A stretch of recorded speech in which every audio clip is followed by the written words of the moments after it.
Antes hemos cantado una canción de algo así, decía como, no tengo más temor, soy un hijo de Dios. Yo estoy convencido que todo el mundo, todo ser humano, ha vivido la experiencia del miedo. Miedo, temor.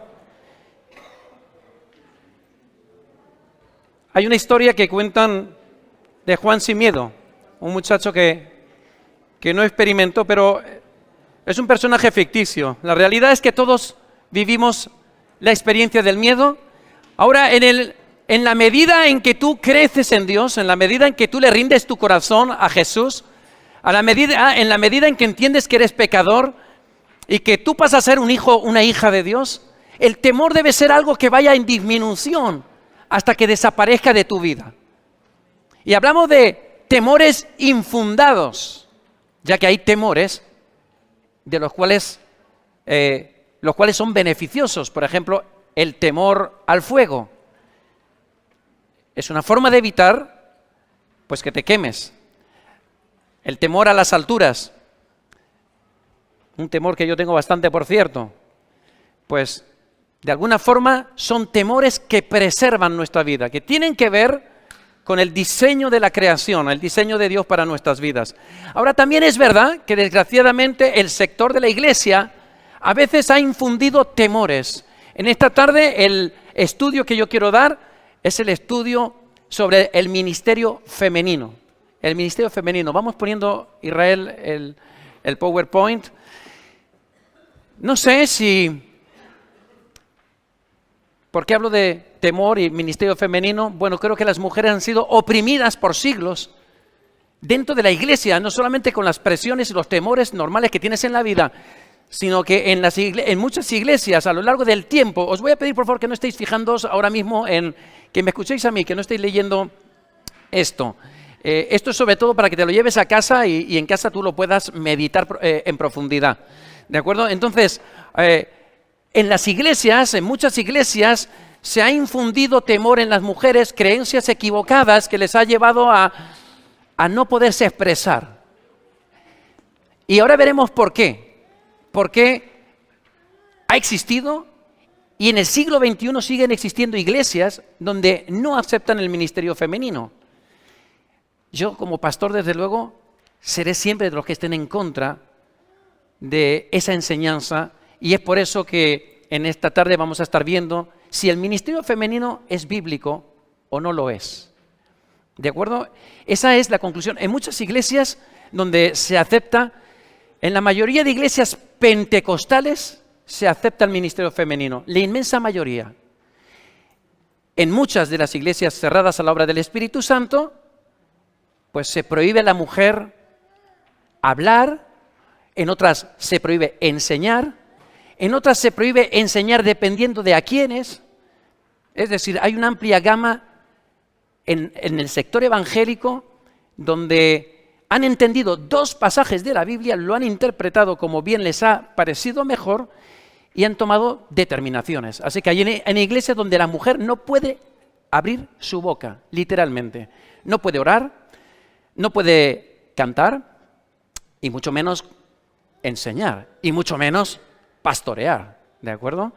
Hay en iglesias, sin embargo, que con los mismos dos pasajes bíblicos, la mujer se le permite alabar al Señor, pero no orar, y no se le permite enseñar. En otras iglesias se le permite cantar y orar, en algunas se les permite profetizar, pero no se les permite enseñar o ocupar puestos de responsabilidad o ministeriales. Bueno, aquí tenemos una amplia gama. Han cogido los mismos dos textos para coartar la libertad de la mujer. En esta tarde yo voy a intentar hacer, con la ayuda del Señor, un milagro, y es poder compartir con vosotros 21 hojas. Este documento que os hemos entregado tiene 21 páginas. Esas 21 páginas están divididas en 6 partes. Tenemos una introducción donde vamos a estar viendo pues cómo malas interpretaciones han producido grave dolor en la sociedad, incluso en ciertas etnias. Vamos a ver también, como segunda parte de la introducción, que la verdad de la palabra de Dios está para libertarnos y no para coartarnos, no para manipularnos ni atar nuestras manos en el ámbito ministerial. El primer capítulo, vamos a ver qué dice Génesis, porque debido a Génesis, a la interpretación de los capítulos del 1 al 3 de Génesis, se ha dado una visión de cómo es la mujer. Y ahora lo vamos a ver en el capítulo 1, en el capítulo 2, perdón, voy a estar dando una serie de citas de personajes relevantes de los primeros siglos, para ver un poquito cómo estaba catalogada la mujer. Bien, pues ese pensamiento ha durado hasta el siglo XXI, quizás de una forma cada vez un poquito más light, pero sigue estando la mujer, desgraciadamente, en nuestro siglo y en muchas iglesias, pues con una libertad muy restringida. En el capítulo 1 vamos a ver lo que dice la palabra de Dios en Génesis, intentando no ponernos lentes culturales. Vamos a leer, no vamos a atribuir, vamos a leer. Y no vamos a dar por hecho nada, porque yo venga de una cultura o de otra. Si tú eres español, pues vives con una cultura determinada. Si tú eres gitano, vives con una cultura determinada propia de una raza. Si tú eres ruso, pues vives con una cultura determinada. Si tú eres colombiano, y aquí hay bastantes colombianos, tienen otra raza, tienen otra cultura determinada. Y eso influye a la hora de interpretar pasajes bíblicos. Los colombianos no sois de otra raza, perdonad. Son errores. En el capítulo 3 y 4, vamos a estar viendo en el 3 cómo vio Jesús a la mujer. Para mí va a ser uno de los capítulos más importantes. ¿Qué hizo Jesús con respecto a la mujer en su ministerio? Y en el entorno que dentro de unos minutos vamos a estar viendo. ¿Cómo trató Jesús a la mujer? ¿La trató de una forma restringida? ¿O simplemente fue en contra de la óptica que había de la mujer y en contra de su propia cultura? Queridos hermanos y hermanas, Dios nos llama a romper cuestiones culturales. Ser cristiano significa romper con mentiras en las que hemos vivido, en las que nos han enseñado desde niños, en las que nuestros padres nos han transmitido con la mejor intención. Aquí no estamos juzgando a nadie, pero las buenas intenciones pueden ser muy equivocadas también. ¿De acuerdo? Así que el capítulo 4, lo que vamos a estar viendo es si hay ministerio en mujeres del Antiguo y del Nuevo Testamento. Yo creo que con los capítulos 3 y 4, ninguna persona honesta delante de Dios puede negar el ministerio a la mujer. Yo creo que sería más que suficiente. Ahora, mucha gente no está dispuesta a escuchar. Hay gente que dice, oye, ¿tú por qué crees en el ministerio de la mujer? Pero aunque te preguntan, realmente no quieren saber. Cuando tú dices, bueno, vamos a sentarnos porque esto es un tema para abordarlo con tranquilidad y con la Biblia en la mano, normalmente nadie quiere hacerlo.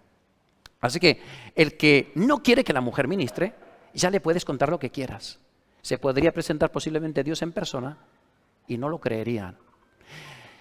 Los últimos 2 capítulos, el 5 y el 6, va a tener que ver con las 2 únicas citas que supuestamente prohíbe a la mujer hablar en la congregación. Hablar.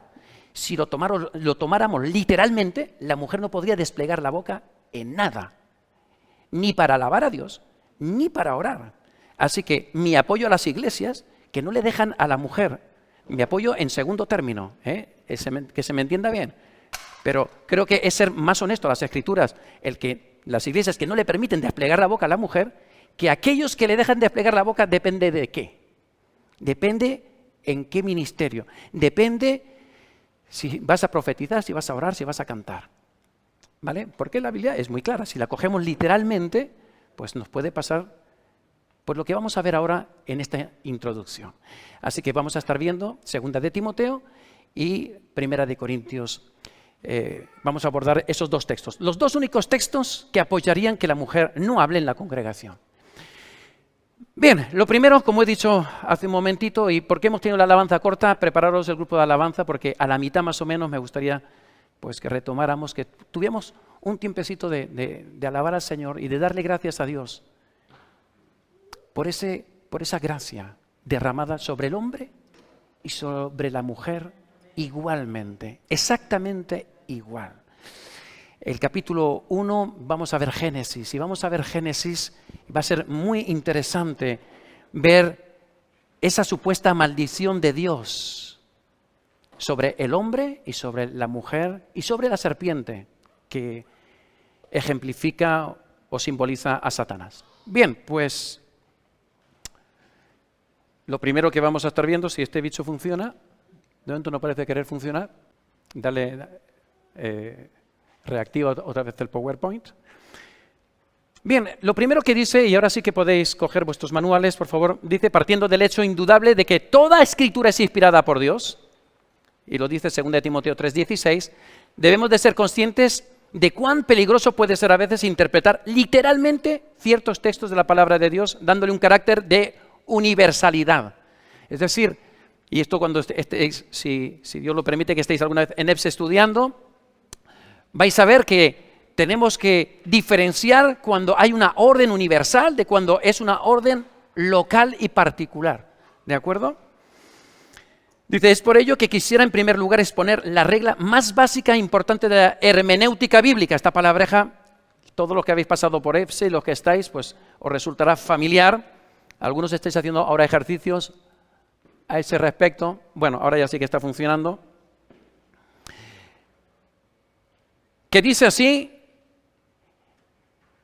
tenemos que interpretar cada versículo, no solo por lo que dice o por lo que pensamos que dice. ¿Sabes? Lo que pensamos que dice tiene que ver normalmente con nuestra cultura.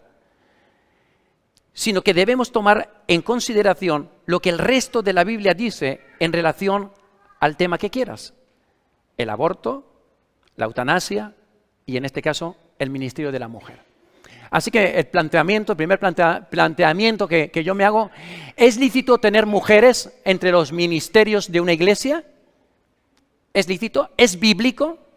Bien, eso es lo que vamos a estar abordando en primera instancia con esta introducción y con esta demostración un poquito de cómo se pueden distorsionar las escrituras y causar graves males sociales, raciales, etcétera.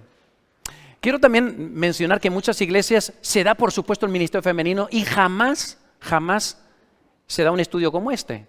Ahora, ¿por qué estamos dando este estudio en esta iglesia? Porque yo quiero que esta iglesia sepa en todo momento que todas las prácticas que tenemos son bíblicas, que no nos apartamos de la Biblia, que no porque sea la costumbre, porque sea la moda de última hora que hacemos las cosas. Las hacemos con convicción bíblica, en base a la Biblia.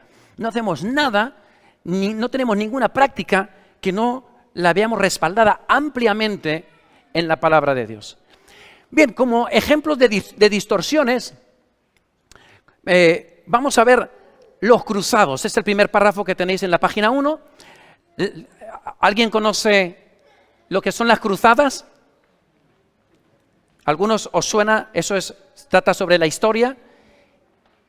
Y es una de las páginas oscuras del cristianismo, cuando algunos ejércitos, como por ejemplo nuestro amigo Constantino, levantó un ejército supuestamente cristiano y iban con una cruz en su atuendo, llevaban una cruz. Y quiero deciros que ellos tenían bien claro que los musulmanes y los judíos eran sus enemigos y lo creían y lo respaldaban por el hecho de que Jesucristo fue crucificado por el pueblo romano. Así que, y que de alguna forma, pues, musulmanes y judíos tuvieron que ver con ello. ¿Sabes? Mataron a miles de personas, más allá de si eran musulmanes, judíos o lo que fuera. Mataron a miles en nombre de Cristo, utilizando la Biblia como estandarte. Fíjate cómo podemos tergiversar las escrituras. En Sudáfrica, un país que yo estuve hace unos años, por décadas se pensó que en base a pasajes malinterpretados de Génesis, que las personas de color eran animales. Muchos cristianos apoyaron que la raza negra eran animales inferiores. Eso es una auténtica barbaridad. Pero nos avergüenza a muchos cristianos, ¿verdad?, este hecho. La Alemania de Hitler ajustició a miles de judíos. Y este movimiento, desgraciadamente, todavía sigue hoy. Hoy en día tenemos a los neonazis, ya quizás por distintas razones, pero en su origen utilizaron Juan capítulo 8, versículos 44 al 47, para sugerir que los judíos son el producto de la unión sexual entre Eva y Satanás. Hay cosas que yo sé que tú dirás, madre mía, ¿cómo pueden estar tan equivocados? Esto es historia. Hoy, ¿qué te hace pensar que tú y yo no estamos equivocados? Nuestra única referencia fiable es la palabra de Dios, y con pinzas, para no interpretar de una forma incorrecta. En la Guerra Civil Americana, esto ya no hace tanto tiempo, en los Estados Unidos, utilizaron pasajes como Efesios 6:5, que dice: siervos, obedeced a vuestros amos, o Colosenses 3:22, para justificar la esclavitud. No sé si lo sabías. Pero muchos cristianos se levantaron en guerra defendiendo que la esclavitud era algo que Dios bendecía. Seguro que aquí en esta iglesia a todo el mundo nos parece esto lamentable. Pero quizás hubiera bastado que te hubieras criado en Estados Unidos y hace unos siglos y ya no lo verías tan mal. Algunos de los grandes reformistas del pasado, como incluso también modernos eruditos, enseñan que Dios ya no realiza sanidades ni otro tipo de milagros. A esto se le llama la doctrina del cesacionismo o dispensacionalismo. Implica que el Espíritu Santo ya no hace milagros en nuestros tiempos. ¿Por qué? Porque han interpretado en 1 Corintios 13:10 que cuando venga lo perfecto, dice, entonces lo que es en parte se acabará. Y entonces muchos bautistas, gracias a Dios hoy en día hay muchas iglesias bautistas abiertas a la obra del Espíritu Santo, pero la mayoría todavía están cerrados a esa experiencia del bautismo en el Espíritu Santo. Y porque interpretaron que con la muerte del último apóstol se acabaron las obras del Espíritu Santo. Puede parecerte, nosotros que somos pentecostales nos puede parecer raro, como muchos os habéis criado en esta iglesia, pues creéis que esto es lo normal. Bueno, pero hay muchas iglesias siglo XXI que siguen entendiendo, y aquí en el puerto tenemos algún ejemplo de iglesias así, cerradas a la obra del Espíritu Santo. Muchas denominaciones, estoy en la página 2 por si alguien está siguiendo un poquito el escrito, y estoy yendo un poquito por encima para no ser muy farragoso. Muchas denominaciones cristianas han sacado de contexto pasajes confusos de la Biblia para crear códigos legalistas de vestimenta. En 1993, un grupo pentecostal de Tennessee, Estados Unidos, enseñó que era pecaminoso para los cristianos usar anillos de matrimonio. Yo estaría viviendo en pecado según ellos. Pero en esta misma ciudad tenemos iglesias, y en nuestra querida Valencia y en España, iglesias donde te dicen cómo te tienes que vestir, si con falda, si con pantalón, si con el pelo por aquí, por allá, si puedes llevar alhajas, si no puedes llevar alhajas, bueno, me refiero a pendientes, brazalete, y todo basado en un pasaje que no dice realmente nada concreto, que está en 1 Timoteo 2:9, que dice que la mujer vista con decoro. Pero el decoro de hoy no es el mismo decoro que en el Antiguo Testamento, con David, que él iba alabando a Dios llevando el arca a Jerusalén. Y Mical, su esposa, le reprendió. Y yo estoy de acuerdo casi con Mical, que el Señor me perdone, pero iba enseñando lo que lo que un hombre no debe de enseñar, nunca. Bueno, hoy en día hay mujeres que también enseñan lo que no tienen que enseñar, lo que debería ser exclusivo para su marido. Pero nos habla de culturas, nos habla que coger un pasaje bíblico y hacerles decir lo que de verdad no dijo es un lamentable error que produce dolor. En la actualidad, varios grupos religiosos pro-homosexuales, ¿sabéis que, no sé si lo sabéis, pero están las Biblias ya para homosexuales? Bueno, si no sabéis, que lo sepáis, aquí en el puerto de Sagunto, en Sagunto hemos sido pioneros, creo que está cerrada, pero Hemos tenido una de las primeras iglesias homosexuales evangélicas de este país, para desgracia del mundo cristiano. Pero bueno, el caso es que han utilizado pasajes como 1 de Samuel, capítulo 20, 17, para decir que David y Jonatán eran homosexuales. Han dicho también, ya sabéis que para gusto los colores, pero no deja de ser interpretaciones equivocadas, han dicho que Ruth y Noemí eran lesbianas. La Biblia no dice nada de eso, pero por decir, por interpretar, dicen que Jesús tuvo relaciones sexuales con María Magdalena. Creo que lo dice el Código Da Vinci. No lo pueden demostrar, pero por decir, estamos en un país medio libre donde todas las barbaridades, sobre todo de la Biblia, están más que aceptadas y bien vistas. Bien, para acabar con esta parte de la introducción, decir que la Biblia ha sido usada para alentar a las mujeres a no aspirar a otra carrera que no sea la de ama de casa y para enseñar que la maternidad es el único llamado ordenado por Dios para la mujer. Efesios 5:22 dice, las casadas estén sujetas a sus propios maridos como el Señor. Y por siglos, esto ha dado pie a que los hombres abusaran de sus mujeres haciéndolas auténticas esclavas. Y lo han respaldado los cristianos con la palabra de Dios. Ha sido así de lamentable. ¿Esto va cuando quiere ir? Pásalo tú entonces, Israel. Consideremos, por ejemplo, que durante el siglo XIX algunos hombres cristianos usaron Efesios 5:22, que lo acabo de leer, para justificar la práctica de golpear a sus esposas. A fines de este siglo, cuando el movimiento para el derecho de voto, el sufragio universal para la mujer, estaba ganando popularidad en Estados Unidos, muchos líderes de las iglesias, eclesiásticos bien intencionados, usaron 1 de Timoteo 2:12, que dice, porque no permito a la mujer enseñar, para oponerse a que la mujer pudiera votar. ¿Te imaginas en España? Ahora cuando en Cataluña se celebren elecciones, si es que se celebran, que las mujeres no pudieran votar. Así estábamos hace unos siglos. Claro, hay quien quiere interpretar que esto es para dentro de la iglesia, pero hay personas que interpretan que esto es para la sociedad en general también. La iglesia le ha dicho a las mujeres que sus dones y llamados espirituales son inferiores a los de los hombres. No sé si lo has oído alguna vez, pero que sepas que en algunas iglesias eso se dice.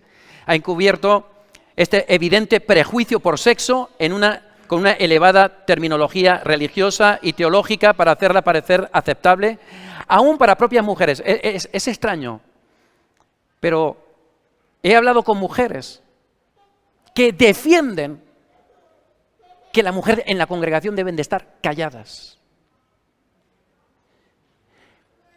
Es inexplicable, pero también es inexplicable que esclavos entendieran que debían de ser esclavos hace unos siglos, en base a la palabra de Dios. Nos han hecho creer lo que la Biblia nos dice. Y es por eso que en esta tarde creo interesante tocar esto en la iglesia.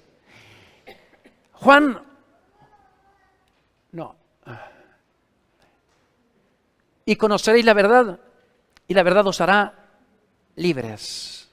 Debemos de tratar de vivir los versículos de Juan 8, que estamos viendo, a fin de que el hombre pueda ser liberado de sus prejuicios y la mujer de su opresión y discriminación, que la lleva a no poder desarrollar su llamado en el Señor. Qué triste que Dios te llame y tú entiendas que no puedes llevarlo a cabo. Por otro lado, ahora que estamos tratando el tema de la discriminación eclesial de la mujer, creo que es importante tener en cuenta que en todos los avivamientos se han levantado mujeres que han sido valientes y han enfrentado la discriminación por sexo.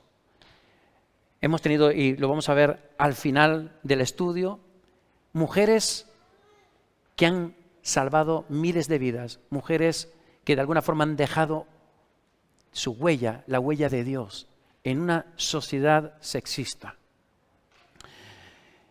La evidencia de la unción de estos vasos escogidos de mujeres quita las barreras tradicionales creadas por el sexo, la raza o la edad. Esto permite que Dios levante a poderosas mujeres como Catherine Booth, ahora las nombro, pero luego veremos qué hicieron, María Woodworth Eater, Kathryn Kuhlman, etcétera, quienes en su determinación de obedecer a Dios desafiaron las posturas que se tenían de las mujeres en sus tiempos.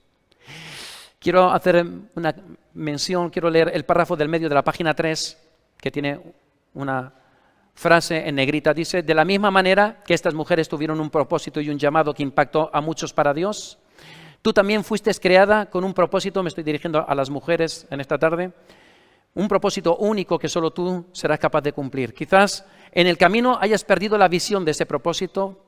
En esta iglesia yo creo que no, porque de hecho en el liderazgo de esta iglesia hay 8 mujeres y 4 varones. Así que las mujeres en esta iglesia son mayoritarias en el liderazgo. Y ojalá que vengan más hombres y más mujeres dispuestas a pagar el precio, porque en definitiva esa es la cuestión. Si estás dispuesto a obedecer a Dios y pagar pues el precio que toque. Al final, bueno, dice, quizás en el camino hayas perdido la visión de este propósito, quizás hayas adoptado la idea de que hay límites en relación a lo que puedes hacer, pero al final, queridas hermanas, lo que creas es lo que te va a dirigir.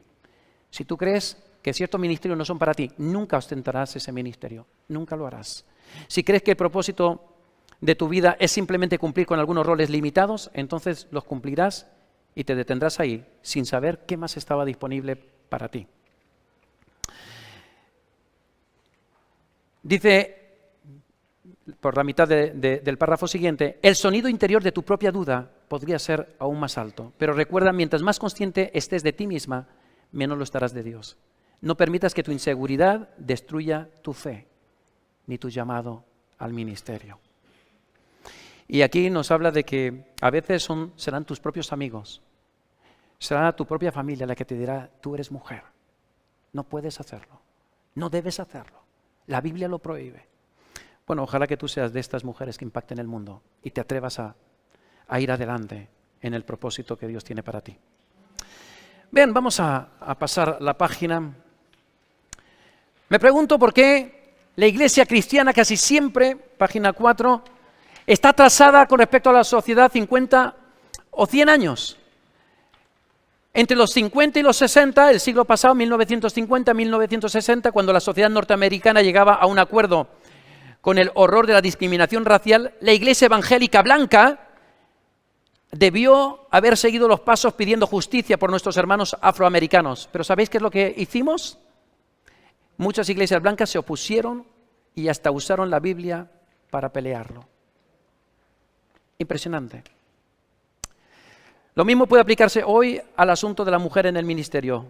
Vivimos en una cultura donde las mujeres cualificadas, aquí en España tenemos mujeres que están a la cabeza de empresas importantes, que están también a la cabeza de la tecnología, a la cabeza de todas las áreas de las ciencias, en medicina, etcétera. Tenemos alcaldesas, ¿os suena alguna alcaldesa? Pensando en alguna alcaldesa española, no sé si creer que la mujer tiene que estar callada, la verdad. Pero bueno, eso es... La mujer ha alcanzado puestos importantes en la sociedad, en todos los niveles. Pero en algunas iglesias, sin embargo, se sigue diciendo que la mujer calladita está más guapa. Bien, capítulo 1. Ahora sí que esto no va. Capítulo 1, el hombre y la mujer en Génesis. La mala interpretación de Génesis es responsable de que a día de hoy hayan iglesias que no crean en el ministerio femenino. La mala interpretación.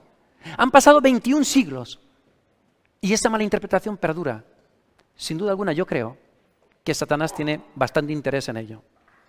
Yo creo que el mundo sería muy distinto si a las mujeres se les hubiera dado en las iglesias las mismas oportunidades que a los varones. Para comenzar a tratar este tema, es de suprema importancia leer Génesis del 1 al 3. Nosotros vamos a leer un poquito menos, del 18 al 25, 3:16, algunas partes para ir más rápido, pero en casa lo podéis mirar más detenidamente. Cuando estudiamos la Biblia, dice, debemos de leer y no atribuir. Descubriremos que las Escrituras no enseñan que la mujer ha sido relegada a una segunda categoría o que fueron destinadas a vivir en un estado de dominio. Estas ideas no están implícitas en el relato bíblico, pero ¿por qué esta visión? sigue siendo tan actual y tan penetrante entre los cristianos de hoy en día. ¿Por qué? La pregunta que nos tenemos que hacer es si Eva era inferior. Seguro que en esta iglesia todos creemos que Eva no era inferior a Abel, a Adán. ¿O hay alguien que crea que era inferior a Adán? A Adán, Dani. No a Abel, a Adán. ¿Hay alguien que crea que Eva era inferior? Bueno, pues nosotros porque somos muy adelantaditos, pero no ha sido así a lo largo de la historia. Génesis 2:18 dice una frase que ha sido muy usada para provocar esa visión estereotipada de la mujer, de que la mujer es inferior. Y es porque la Biblia utiliza la palabra le haré ayuda idónea. Y algunos pensaron que a Adán se le había regalado la cafetera. Otros pensaron que era la aspiradora en forma de mujer. Porque dice que era ayuda. O sea, el varón no tiene por qué ser ayuda de la mujer, es la mujer la ayuda idónea. Dice, con frecuencia leemos de manera incorrecta el relato de la creación de Eva en Génesis 2:18 al 25, en el cual Adán recibe una ayuda idónea. La palabra hebrea usada en este pasaje se traduce algunas veces como compañía idónea, lo cual cambia mucho las tornas. Ya no es ayuda, es una compañía perfecta, ideal. Dice, es una palabra que indica intimidad y asociación. Sin embargo, a través de los siglos, ayuda idónea se ha usado incorrectamente para implicar que Eva era algún tipo de apéndice doméstico del varón. El hecho de que se presentara a Eva como ayuda para Adán no la hace inferior. Por el contrario, Dios ya había dicho, no es bueno que el hombre esté solo. Es decir, que el hombre estaba solo, yo no sé si estaba aburrido, triste, decaído, deprimido. El caso es que Dios en su infinita sabiduría dijo, a este tío le falta algo. Y dijo, voy a crear lo máximo. Y creó a la esposa, a la mujer.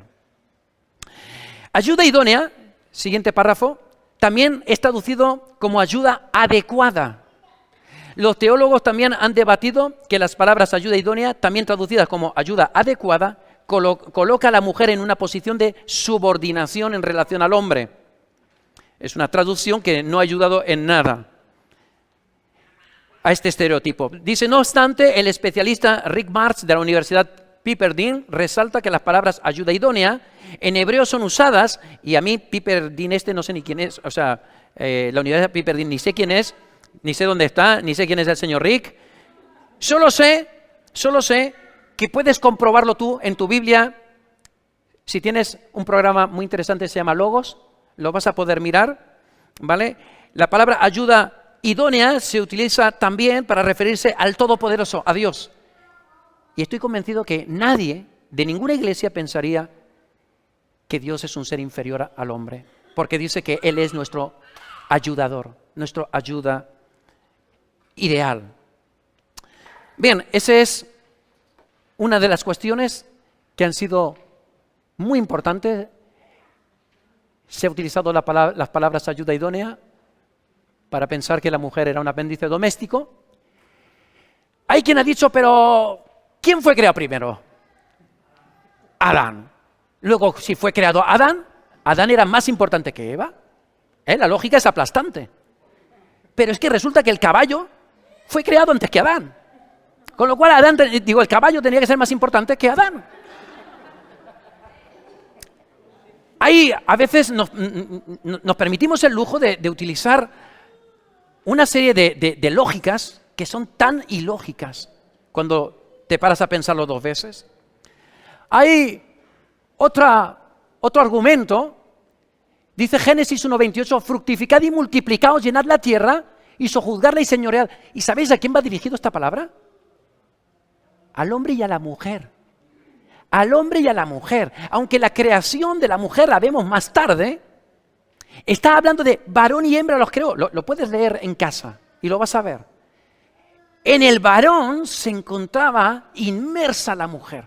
La orden de fructificar y multiplicaos y llenar la tierra y sojuzgarla. ¿Sabes lo que es sojuzgarla? Dirigirla, controlarla. Está dado al hombre y a la mujer. igualmente. Digamos que estos argumentos ya están cambiando un poquito las tornas. Génesis 2:24 dice, por tanto dejará, esto lo escuchamos yo creo que en todas las bodas, dejará al padre y a la madre y se unirá a su mujer y serán una sola carne. Y esto no es un versículo bíblico sin importancia. Esto nos está hablando de cuál era el ideal de Dios, de que el hombre y la mujer fueran idénticos, iguales en importancia, iguales incluso en su labor de sojuzgar la tierra, de dirigir la tierra. Implica una unidad sin diferencias ni distinciones al mismo nivel. Esta situación perduraría también después del pecado, pero a causa o como consecuencia del mismo pecado, la mujer vivirá sojuzgada. Y aquí ya nos estamos metiendo en terreno farragoso que ahora vamos a ir esclareciendo. En toda la Biblia el concepto de unión es uno de los más importantes en los que se refiere el matrimonio. La singularidad del santo matrimonio es que un hombre y una mujer pueden unirse en una armonía física y espiritual que reemplaza cualquier otra relación humana. Tú puedes tener un perro y algunos lo tenéis. Y no es lo mismo, ¿verdad? No solo por las relaciones sexuales, no es lo mismo tener un perro que una mujer. No es lo mismo tener una mujer que tener a un perro. No es lo mismo que un hombre tenga una mujer que un perro. Ni una mujer que tenga un perro o un hombre. Me estoy liando un poquito, ¿no? Pero entendéis, ¿no? Por tanto, dejará el hombre a su papá y a su mamá y se unirá a su mujer. Y ya no serán dos, serán uno. El quinto punto, el quinto argumento, necesitamos aclarar que la subordinación de Eva hacia el hombre no ocurrió en su creación. Fue una consecuencia del pecado. Y esto es, por favor, máxima atención. Esto es clave. Esto es clave. Hasta que llega el pecado, no existe ningún tipo de subordinación para la mujer. Absolutamente ninguno. Ahora, hay unas consecuencias del pecado. Por favor, alguien que tenga una Biblia de 1960 y me la puede dejar. Creo que ahora es el momento de poder leer. ¿Qué es lo que ocurrió con el pecado? Todo lo hemos leído. Es un texto que todos sabemos, ¿verdad? ¿Qué pasó? Que la mujer estaba no sé dónde. El hombre tampoco sabemos dónde estaba, pero no junto a la mujer, que es donde debía de haber estado. Pero no por nada, ¿eh? Yo creo que el hombre y la mujer, y esto sirva para todos los novios, debéis de tratar de estar juntos siempre que podáis. Esto de que uno se va a una fiesta, yo conozco compañeros de trabajo que hoy en día están divorciados. No, es que mi mujer se va ahí a Miami unos días con unas amigas. Vale. Pasa al revés también, ¿eh? No sabemos dónde estaba, pero hubo un susurro de Satanás, de una serpiente que simboliza a Satanás. ¿Y qué es lo que pasó? Que la mujer quiso ser como Dios y le dio una dentalladita a una manzana, ¿no? ¿A una manzana? A un fruto. Pero era un fruto de un árbol muy especial, ¿cierto? El único árbol que tenían prohibido comer. ¿Y qué hizo Adán? Le quitó la frutica a la mujer y le dijo, para mí también. El hombre fue engañado por Eva. Esa es la realidad. Nos siguen engañando las mujeres. Bueno, yo creo que algunos es lo que piensan, de verdad. Yo creo que algunos es lo que piensan. Pobres de los hombres, malditas mujeres. Vamos a ver cuál es el juicio. ¿Qué pasa cuando Dios llama a esta pareja? Capítulo 3. Dios estaba diciendo, ¿dónde estás? Y respondió el varón, oí tu voz en el huerto y tuve miedo. Versículo 10. Porque estaba desnudo, por eso me escondí. Entonces Dios le preguntó, ¿quién te enseñó que estabas desnudo? ¿Acaso has comido del árbol del cual yo te mandé que no comieras? El hombre le respondió, la mujer que me diste, por compañera.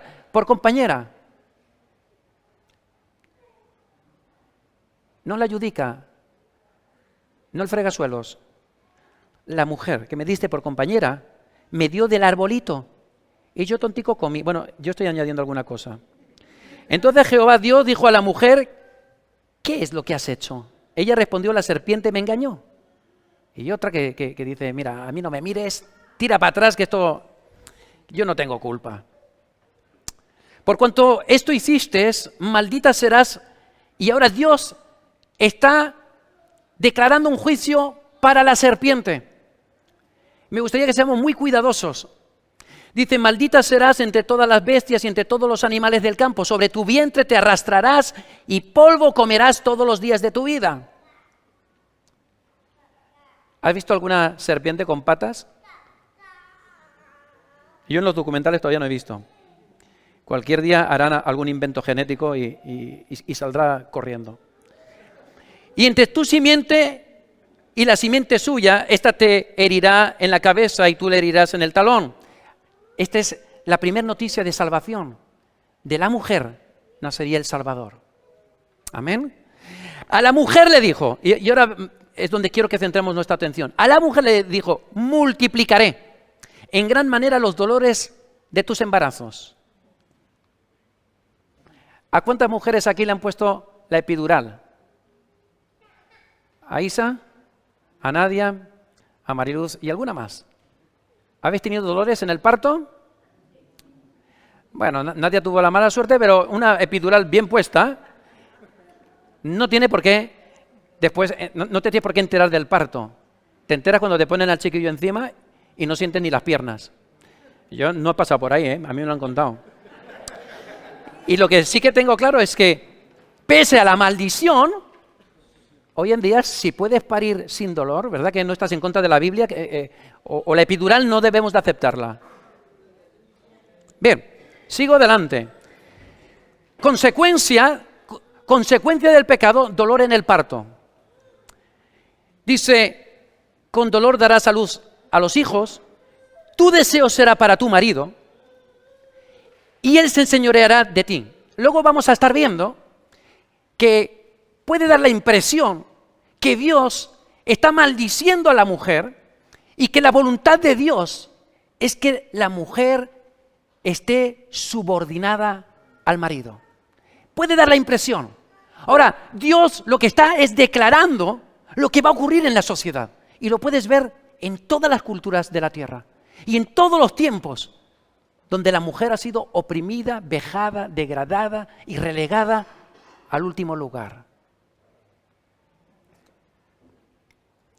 Para el hombre, por cuanto obedeciste a la voz de tu mujer y comiste del árbol, maldito será la tierra. Escucha, la tierra será maldita. No Adán en sí.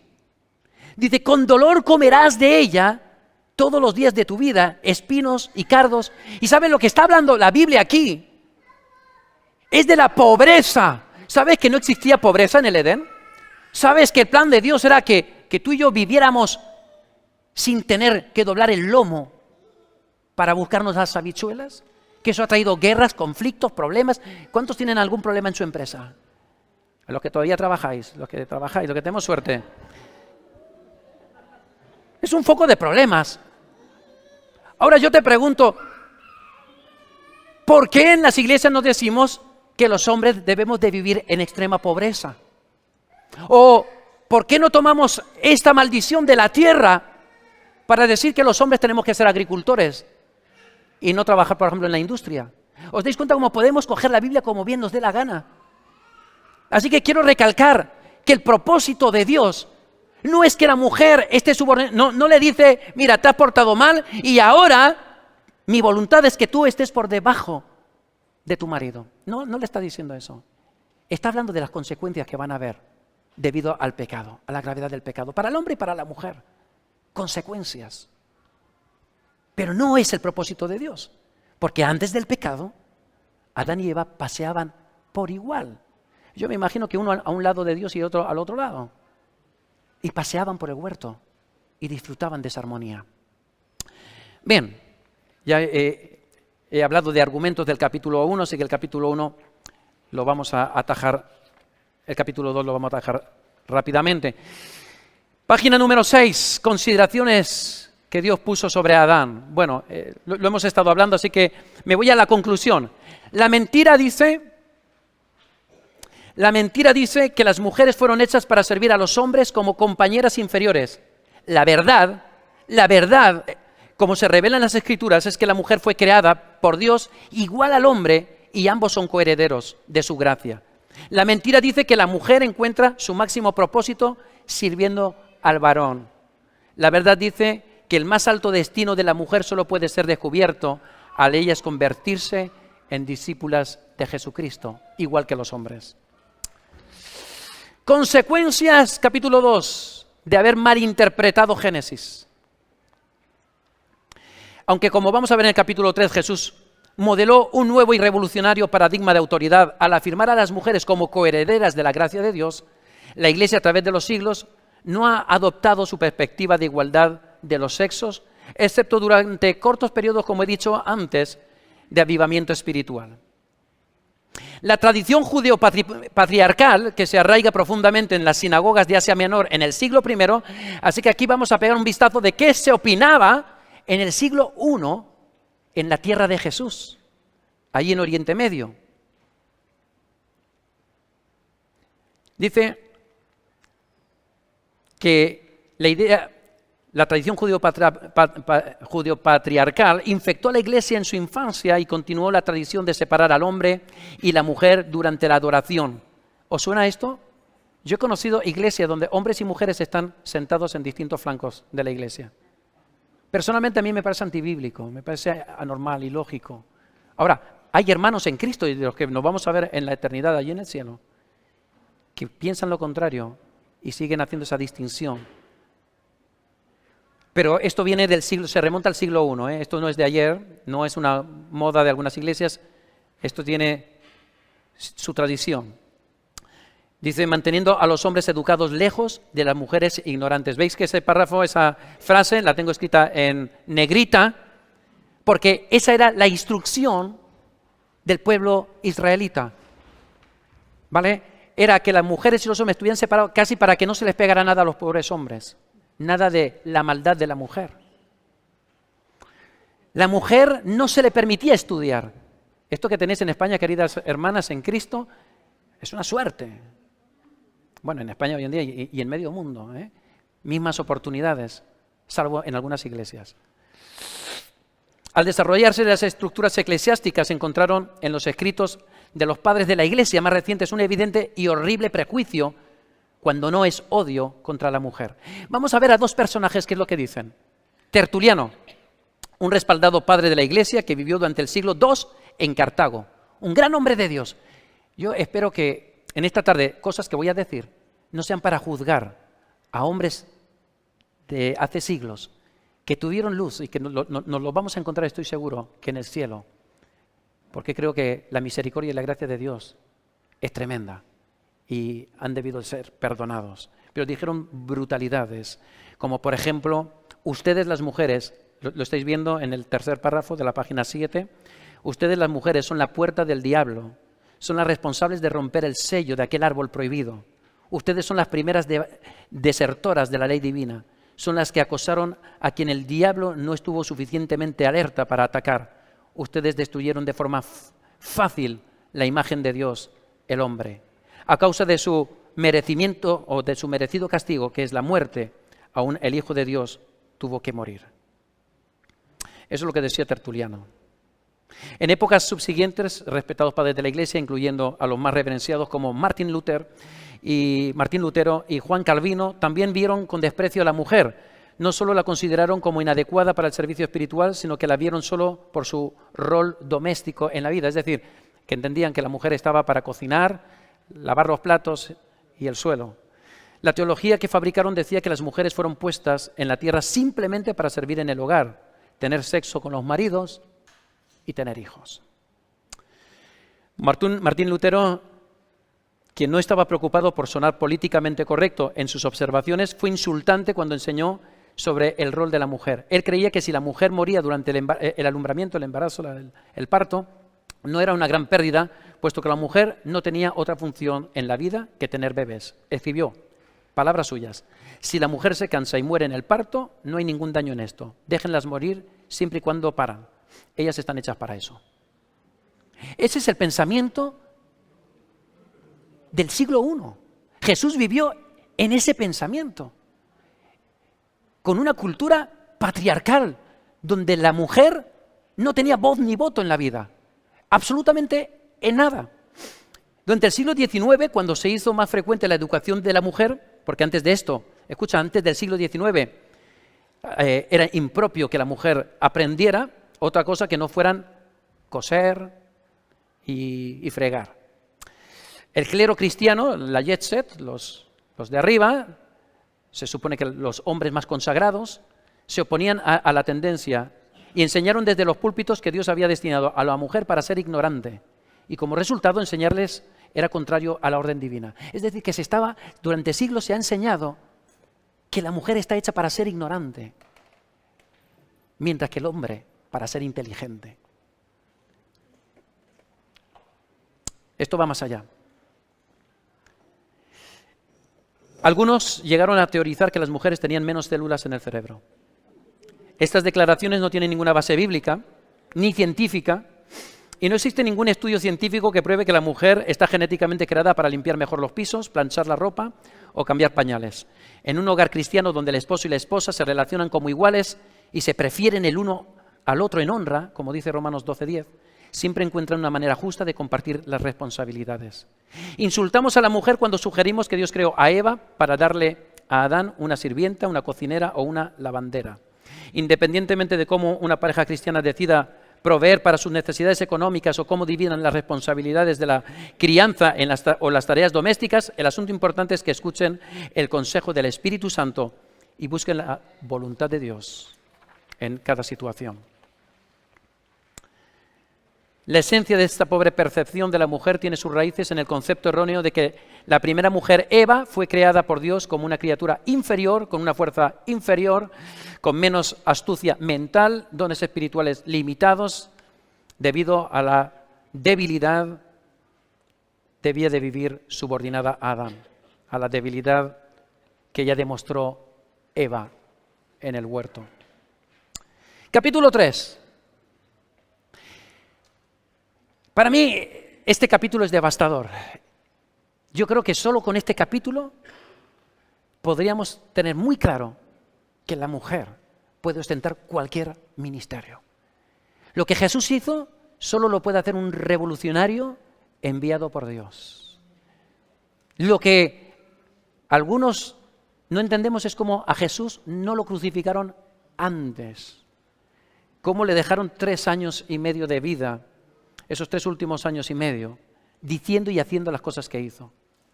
Para encontrar una perspectiva, la pregunta en este capítulo 3, para los de EFSE, estoy pasando el PowerPoint especialmente para vosotros, así que si queréis ir copiando el PowerPoint. Sí, me he quedado muy atrasado en el PowerPoint. La pregunta que nos tenemos que hacer es, ¿creyó Jesús que la mujer podía dirigir? ¿Creía Jesús que la mujer podía ostentar cargos de responsabilidad en la iglesia?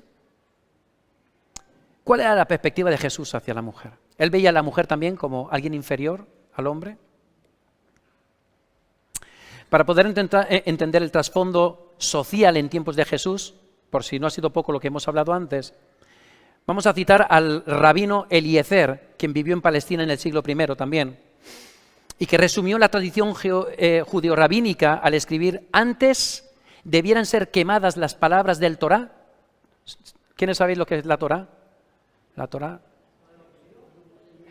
es la ley de Dios. La Torá la tenemos en ese Pentateuco, los 5 primeros libros, la Torá. Bien, pues dice, antes debieran ser quemadas las palabras de la Torá antes que confiar en una mujer. Cualquiera que enseñe a su hija es como aquel que le enseña obscenidad. Este no es un señor, es un rabino, una persona respetada en la iglesia judía. Jesús ben Sirach, otro líder rabínico, resumió la posición judía ante la mujer al decir: aquel que adquiere una esposa obtiene su mejor posesión. Esto era lo que enseñaban los líderes religiosos judíos cuando llegó Jesús, quienes no permitían a la mujer entrar en ciertas partes del templo y que además las separaban de los hombres en las sinagogas. En el tiempo de Jesús se consideraba a las mujeres como una fuente de maldad, pues representaban la tentación sexual y el pecado original de Eva, su antecesora. Y como eran valoradas solo por su servil rol como esposas y madres, no se les permitía que fueran instruidas por los rabinos. No se les enseñaba, dicho en castellano. Básicamente las mujeres eran sirvientes inferiores y su lugar era en el campo, o en el pozo, o en la cocina. Si en algún momento salían de la casa, se esperaba que llevaran un velo. Lo del burka es un poco peor solo. No se les permitía hablar con los hombres en público, excepto con sus esposos, ni testificar en una corte de justicia, ya que un testigo mujer no era considerada digna de confianza. Así que nunca en un juicio había una mujer presente, porque era mejor escuchar a un perro que a una mujer. Bien, vamos a examinar qué es lo que nos interesa, los ejemplos. Vamos a ver Lucas capítulo 10, del 38 al 42. María se sentó a sus pies, y yo creo que esto ha pasado inadvertido muchas veces, aún entre nosotros, los que creemos en el ministerio femenino. Pero el hecho de que María se sentara a los pies de Jesús, ¿recuerdas qué es lo que pasa con Marta? Marta le llama la atención. Marta está totalmente inmersa en la cultura judeo-rabínica. Y le dice, pero oye, ¿no te da cosa que esté ahí mi hermana? Pero no porque estaba fastidiada porque la faena le estaba cayendo a Marta solamente, sino porque no era correcto en esa sociedad que una mujer aprendiera. La posición de estar ahí tirada a los pies de Jesús, Jesús también recostado, que era un poquito la cultura de aquellos tiempos, cómo se reunían en el suelo y medio tumbados, indicaba que María estaba violando las reglas sociales. Y Jesús le estaba dando pie. ¿Y recuerda la contestación de Jesús a Marta? Ay, Marta, Marta, qué lástima que no hayas aprovechado y estés aquí aprendiendo. Las tiernas palabras de Jesús a María en las que elogiaba por escoger la buena parte, era una clara señal de que había venido a llamar a la mujer, no solo a los hombres, a ser sus discípulos. La posición, la imagen de una mujer a los pies de Jesús estaba evocando precisamente un cambio en las costumbres. Era una novedad, era algo tremendo, yo creo que nosotros no somos capaces de entender lo que Jesús estaba haciendo ahí. Estaba diciendo de una forma abierta y pública, yo he venido para que las mujeres también puedan aprender. Las mujeres también tienen un lugar a sus pies, y si ellas fueron invitadas a aprender de Él, ¿por qué razón no podían también ser comisionadas a enseñar a otros sobre Él?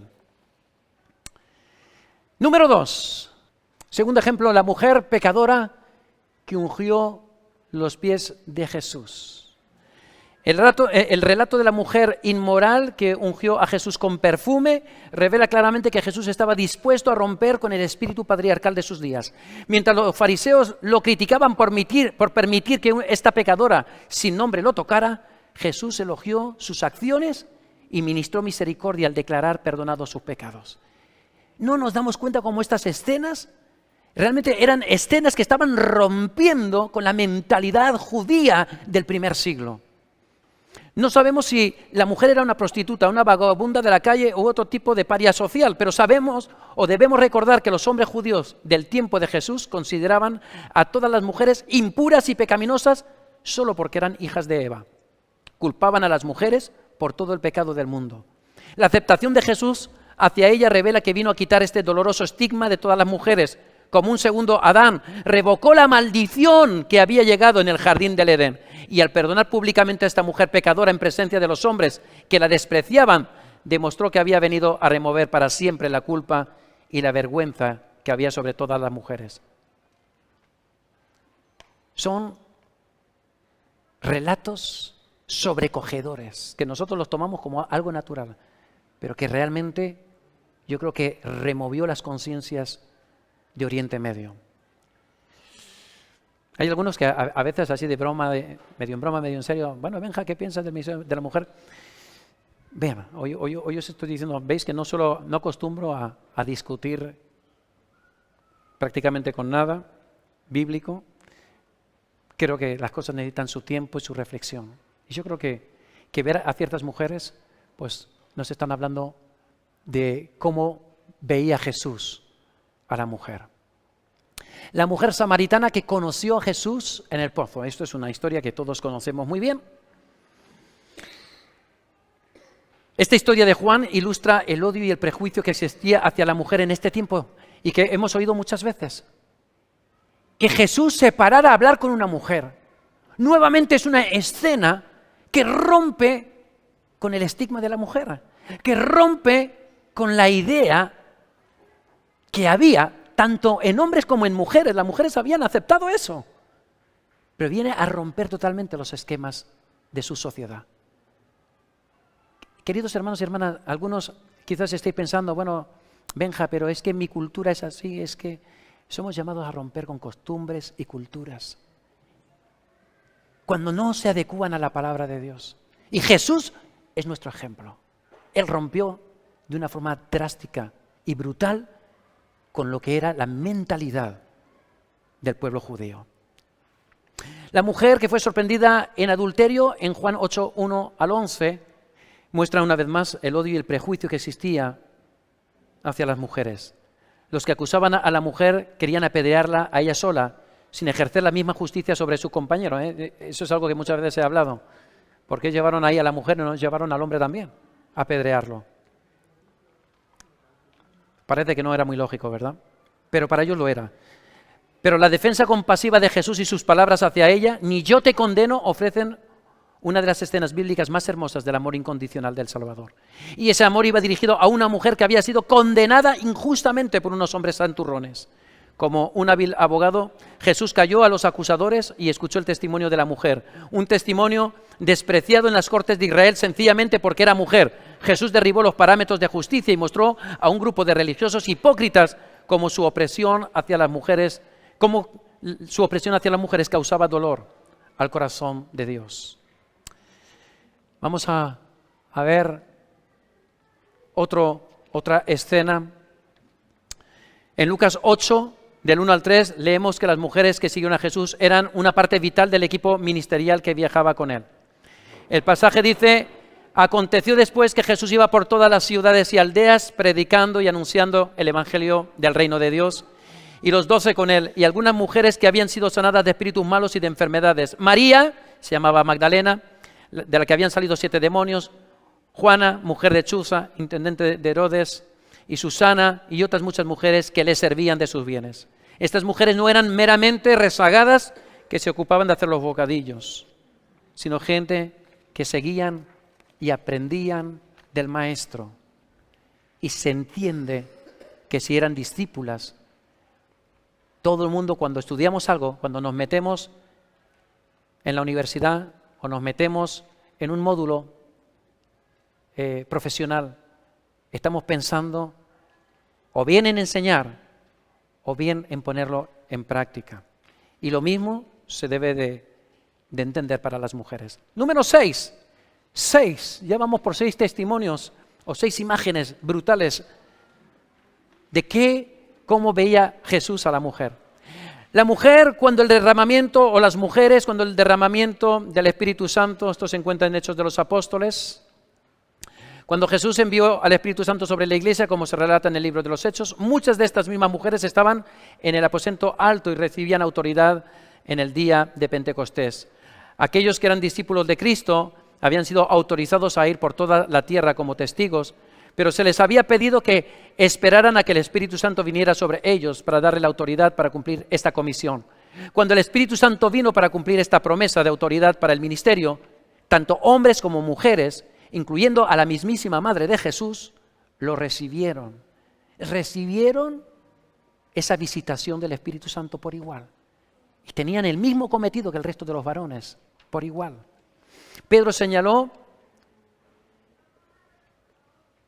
Pedro señaló esto, que luego repitió el verso de la profecía de Joel. Y profetizarán vuestros hijos y vuestras hijas.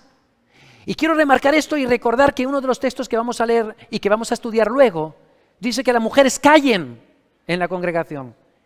Esto ya nos debería de hacer ver que hay una contradicción. Si las mujeres callen, es callen. ¿Cómo que aquí se está diciendo que hombres y mujeres, hijos e hijas, tendrían la visitación del Espíritu Santo y profetizarían? ¿O dónde tenían que profetizar? ¿Dónde iban a profetizar? ¿En la calle? Posiblemente también. Pero también, no que en la iglesia no.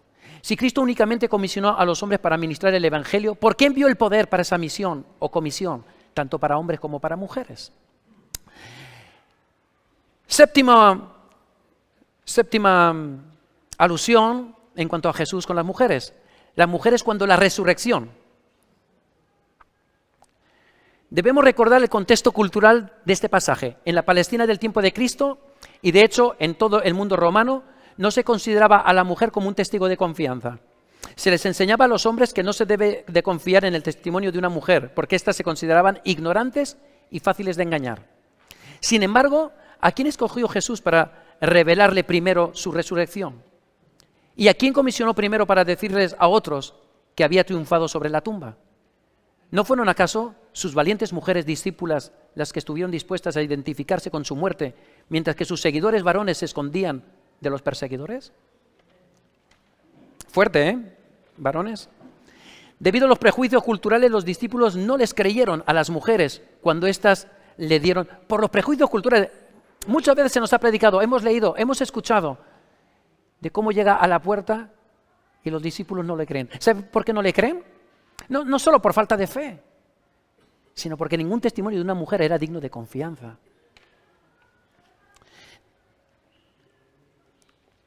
Vamos a ver a María Magdalena en el octavo argumento de la visión de Jesús hacia la mujer. Luego de su resurrección, Jesús le dijo a María Magdalena: ve a mis hermanos y diles, subo a mi Padre y a vuestro Padre, a mi Dios y a vuestro Dios. La pregunta es, ¿acaso le estaba ratificando como un testigo del Evangelio? ¿Acaso Cristo mismo no la confirmó para ir y hablar por él? Entonces, ¿por qué le negamos a la mujer la oportunidad de llevar el mismo mensaje? Paradójico, por lo menos. Número 9. María de Betania. De igual manera, Jesús confirmó a su discípula María de Betania al esta romper un vaso de alabastro de un perfume costoso y echarlo sobre su cabeza. Aunque no está claro por qué María hizo este costoso sacrificio, parece que su adoración fue una respuesta sincera a la revelación de Jesucristo como el Cordero del mundo, que llevaría sobre sí los pecados del mundo.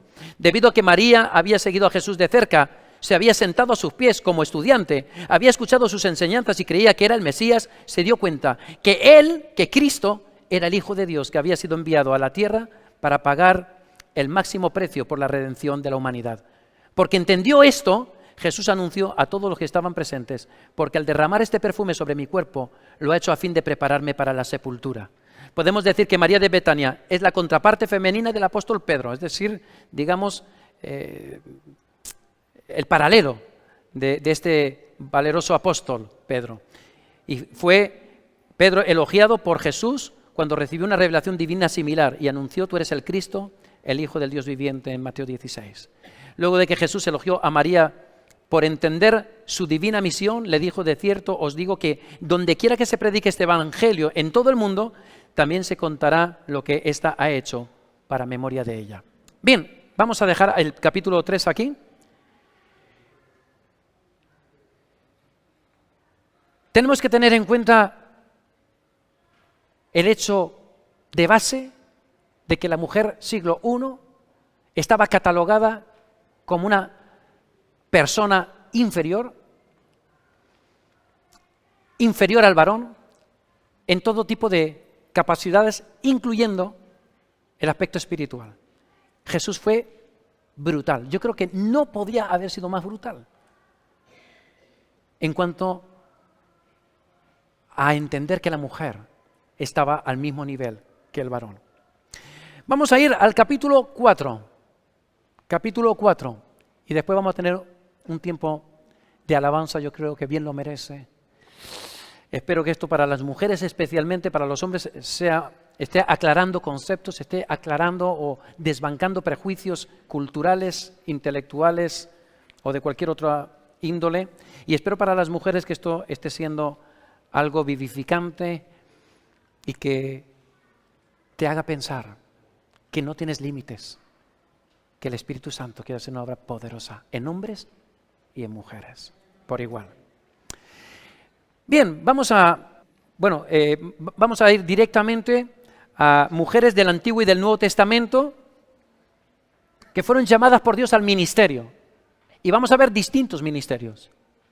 ¿De acuerdo? Así que nuestro primer personaje es María. ¿Alguien recuerda quién era María? ¿De qué María hablamos? Una mujer que fue la primer directora de coro. Debido a ese personaje, tenemos a Loida llevando el grupo de alabanza. Si no existiera, Loida no estaría dirigiendo un varón, como toca. ¿Quién era María? ¿Alguien me puede decir? ¿Alguien recuerda? La hermana de Aarón. ¿Y hermana de quién más? ¿Era hermana de alguien más? Moisés. María fue la primera que dirigió el cántico de alabanza por la victoria, por la salida del pueblo de Israel de Egipto. No cabe duda que en el antiguo Israel se consideraba a María una líder, María la hermana de Moisés. Esto se confirma en Miqueas 6:4, que dice: porque yo te hice subir de la tierra de Egipto y de la casa de servidumbre te redimí, y envié delante de ti a Moisés, a Aarón y a María. ¿Entendemos? Esto es una cita muy clara de que se le tenía como una líder en el pueblo de Israel. Ella representaba la autoridad de Dios para el pueblo en la misma manera que Moisés hablaba por Dios. Pero esto se le describe como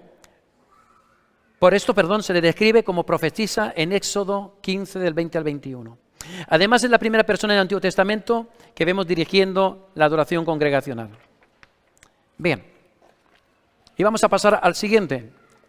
La siguiente mujer en el Antiguo Testamento, y para mí, si no es porque el nombre no me gusta, me parece una de las mujeres más envidiables. ¿Cómo me gustaría ser como Débora? No sé si a ti también te pasa lo mismo, pero Débora es una mujer espectacular. Entre los jueces de Israel, ¿sabéis qué ministerios tenía Débora? ¿Qué ministerio ostentaba? Era jueza y profetisa. Alguien puede decir, bueno, es que juez es algo material, pero escucha, en el pueblo de Israel ser juez, ¿mujer? Escucha, eso no era lógico. No era lógico, no cabía en la chola. La mujer era... No estaba para estas cosas. Era jueza, un cargo quizás material, de gran responsabilidad, de brutal responsabilidad, pero es que además era profetisa. ¿Sabéis que del marido de esta mujer solo se nombra su nombre? Un señor se llama Lapidot, no se sabe nada más de él, pero de esta mujer. Débora, quien también se le conoce como Madre de Israel, en el capítulo 5, versículo 7 de Jueces, presenta un intrigante problema para los líderes conservadores de hoy en día que quieren promover la visión de que la mujer no puede ejercer en posiciones importantes de autoridad espiritual. Débora no encaja en sus estrechos moldes doctrinales y es por eso que nunca oímos sermones sobre ella. Bueno, yo creo que sí que he predicado sobre Débora.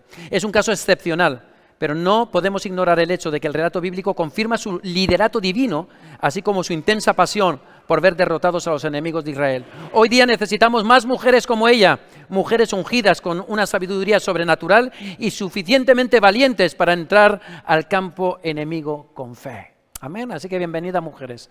En esta iglesia hay cabida para mujeres valientes. Y cobardes, pero las haremos valientes. Hulda, ¿quién era esta mujer? ¿Quién era Hulda?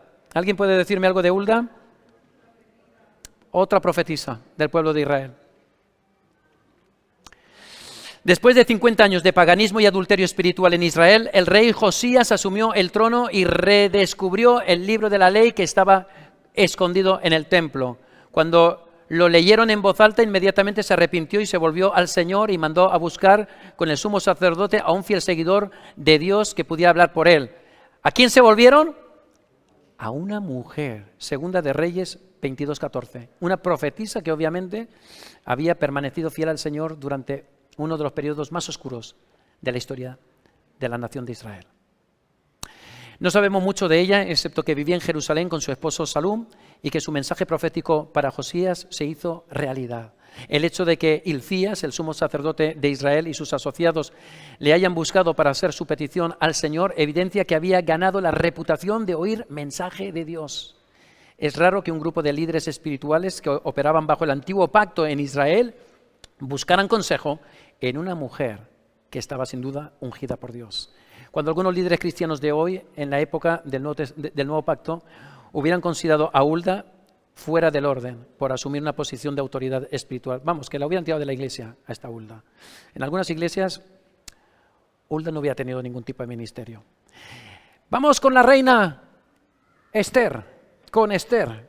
Aunque no ocupó una posición de autoridad eclesiástica, la vida de Esther prueba que Dios puede y usa a la mujer en puestos de influencia estratégicos para adelantar sus propósitos. Hoy en día, y termino con esta primera parte del capítulo 3, con las mujeres del Antiguo Testamento, hoy en día en la iglesia muchas mujeres que han sido llamadas a actuar con valentía y al igual que Esther luchan con el miedo. Tienen el llamado de predicar y sus palabras tienen el poder de traer salvación y liberación para muchos. Pero ¿cuántos hombres en nuestras iglesias están dispuestos a ser como Mardoqueo y retan a las mujeres a hablar? Bueno, yo soy Mardoqueo, quiero ser como Mardoqueo. Estoy tratando de serlo en esta tarde, bueno, y en todo nuestro ministerio. Creo que las mujeres tienen un lugar y que si se les hubiera dado ese lugar desde hace 21 siglos, seríamos mucho más cristianos hoy en día. Nuevo Testamento. En el Nuevo Testamento vamos a ver a nuestra amiga Febe. Pablo recomendó a esta mujer a la iglesia de Roma y les pidió que la recibieran en el Señor. No para hacer la merienda, sino no dirían en el Señor. Cuando llegó a Cencreas a trabajar con ellos, se hace referencia a ella como diáconon, la palabra griega para diácono, colocándola en la categoría de diaconisa con hombres como Esteban y Felipe, ya que la misma palabra griega se usa para describirlos a ellos. Es decir, que nuestra amiga Febe estaba a la altura de gente como Felipe, Esteban, recordáis, el evangelista en Samaria, Felipe, un hombre ungido, Esteban, el primer mártir. Pues bueno, habían mujeres como Febe también. Al Pablo recomendar a Febe a la iglesia romana es una forma de otorgarle autoridad apostólica, era una enviada de Pablo. Y obviamente esperaba que los primeros cristianos siguieran sus instrucciones cuando ella llegara. Lo más probable es que no iba a Roma a organizar los almuerzos de la escuela dominical. Fue enviada por Pablo para llevar a cabo planes específicos muy posiblemente relacionados con el evangelismo y plantar iglesias. Recordemos que los diáconos en el Nuevo Testamento eran con frecuencia ministros poderosos que hacían milagros cuando predicaban. Caso de Felipe. Siguiente mujer, Priscila. ¿Recordáis que Priscila es una mujer? Es la mujer de Aquila. Y que ambos tienen un encuentro con Pablo. Y que son, y por este orden, Priscila y Aquila. Y ese cambio de orden en la Biblia es muy singular y muy significativo. Porque siempre se nombra primero a aquel que tiene mayor importancia o un rango superior espiritual. Y se utiliza a Priscila y Aquila para ordenar la predicación. ¿De quién os acordáis? ¿De qué predicador? De Apolos. Vamos a pasar para no detenernos demasiado, en casa lo leéis. Las hijas de Felipe. ¿Sabes qué es lo que hacían las hijas de Felipe? Profetizaban. Estas no se callaban ni bajo el agua, profetizaban. Loida y Eunice El propio apóstol Pablo, que después va a tener esas dos citas que estaremos viendo en los últimos capítulos, va a elogiarlas por la instrucción que mamá y abuela le dan al nieto, bueno, e hijo respectivamente, Timoteo. Y algunos dicen, no, pero es que esto no es en la iglesia. Si callan, callan. Y si tienen que hablar, tienen que hablar. Bien, seguimos. Junia.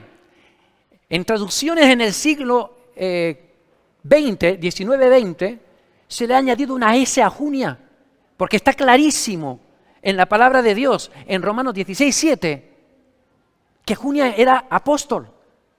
Pero para que pareciera hombre, se le añadió la S. Escucha, toda la palabra es inspirada, pero han habido traducciones y todos somos conscientes que en las traducciones puede dar lugar a mínimos errores. Como no quiero hacer de esto algo muy pesado, tenemos a Ninfas, a Evodia, a Síntique, como mujeres que combatieron juntamente, dice Pablo, conmigo en el Evangelio, Filipenses 4:3. Y combatieron en el Evangelio. Escucha, esto no es hacer bocadillos, no es fregar el suelo. El profeta Joel dijo que vuestros hijos y vuestras hijas profetizarán. Para mí, la Biblia establece con claridad que la mujer puede predicar, que puede dirigir cualquier área de una iglesia, que puede evangelizar, que puede profetizar, exactamente igual que el varón. Pero se requiere valentía, determinación de escuchar el llamado de Dios y obedecer. Yo creo que las Escrituras hablan más que suficientemente, avalan más que suficientemente el ministerio femenino. Yo creo que es tiempo de empezar a dejar prejuicios de todo tipo, pero especialmente prejuicios sexistas que no tienen fundamento bíblico. Hemos visto la reacción de Jesús ante las mujeres, hemos visto personajes con un papel bárbaro, un papel de máxima autoridad, tanto material, social, como espiritual, tanto del Antiguo Testamento como del Nuevo Testamento, y pues yo creo que queda muy claro el por qué esta iglesia entiende que el ministerio de la mujer está absolutamente respaldado por la palabra de Dios. Como decía al principio, esto es una enseñanza que dimos en el año 2005. Yo creo que de aquí pocos estabais como miembros de la iglesia en el año 2005, así que yo creo que viene bien el refrescar esto, que no es que sintamos ninguna necesidad, esto es parte de la praxis de nuestra congregación, del movimiento de asambleas de Dios en el mundo entero, y repito que la mayoría, gracias a Dios, de las iglesias, la mayoría de denominaciones, hoy en día creen y apoyan el ministerio femenino. Obviamente, pues siempre tiene que haber algunos de los que no estén de acuerdo y de los que toman de la Biblia literalmente lo que les conviene, lo que mejor les parece.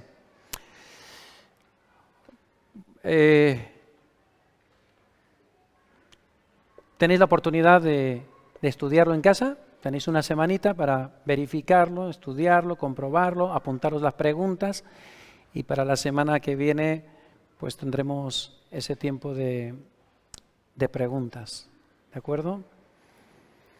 Ministerio femenino, bíblico, antibíblico, opiniones.